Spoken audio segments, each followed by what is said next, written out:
we're essentially utilizing the package that we imported called multimodal. You'll see that here, also imported from the @livekit/agents package. First, we're instantiating this class. We're using a method called multimodal agent. Within that method, we're going to pass in a destructured object. This is going to expect the model, which is here, and the function context, which is here. So we're passing both of these variables in here. Notice there isn't an await here. It's just literally instantiating a class.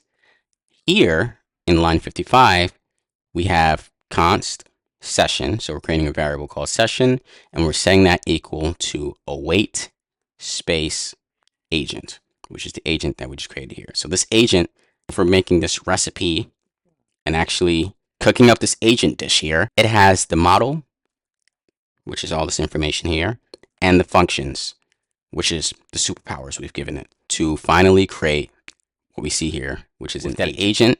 We need to create a session. We've allowed all of this to happen within a session, but that isn't all.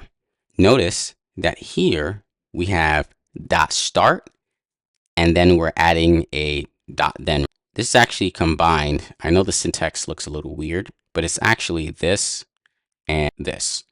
So I don't want you to get confused and think what's going on here. The agent that we've awaited, we're using a start method that it has, and that start method is expecting 2 arguments.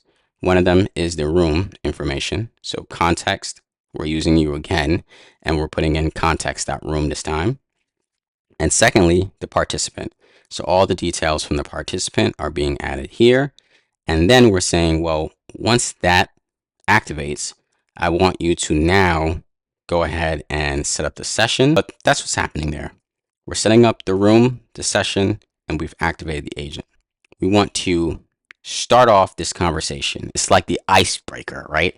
We want to make sure as soon as we connect the agent with the participant, something happens. Well, at this point, we have session, which is the variable we created here, dot conversation, dot item, dot create.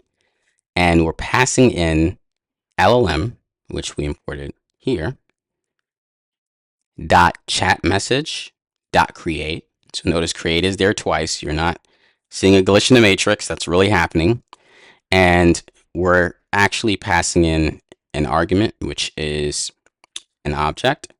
And that object is going to have role, and it's going to have text. Because it's not like we can, well, you probably can send some audio, but in this case, we're just sending simple text. And we're saying we want the assistant to say this. So role LLM.chatrole.assistant, and here text, how can I help you today? Now you can change that to whatever you want. You can say, hey, I am Sabrina. How can I make your life easier? But you can set that up so that you're giving your agent a little bit of personality. Maybe add an in there. It's up to you. Now, what's the difference between using the real-time API and using the TTS version? Well, the TTS version actually responds much faster, has lower latency. There's a little bit more of a setup there for the voice pipeline, but this is pretty simple to get started. And then once you want to super optimize, you can opt for the voice TTS. However, there it's a little hard to read sentiment and dictate whether the user is speaking quietly or are they speaking loud, because it's just converting that to text in a super fast rate. For line 64, we're now going to utilize session.response.create, which sets all this up to get started. And we're now going to close this here, the argument that went into define agent. This is a very big object. Yes, I do notice that. So once that's closed, we have CLI import over here.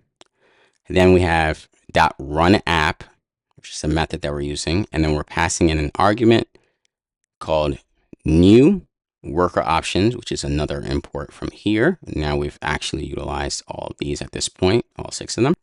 The argument that's taken in, or taking in rather, is agent : file URL to path, which you saw here as well. Essentially, we're running the app. Great. So now that you understand the entire architecture of the backend, we can now customize this to be the agent that we're expecting to have. And I hope that this gives you a little bit more clarity as far as how is this agent being created and what's going on here. Let's create our secretary.